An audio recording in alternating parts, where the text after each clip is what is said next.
My name's Chris Powell. I heard of Tadeo Electric through real estate.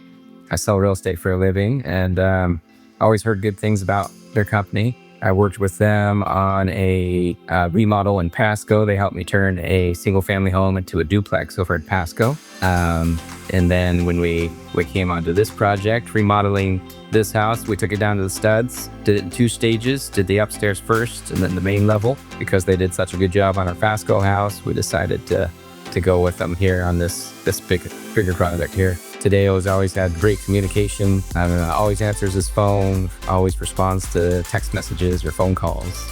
And that's why I've gone with him in the past and continue to go with him. And honestly, I recommend him to all my real estate clients because of that good communication and the good work that they do.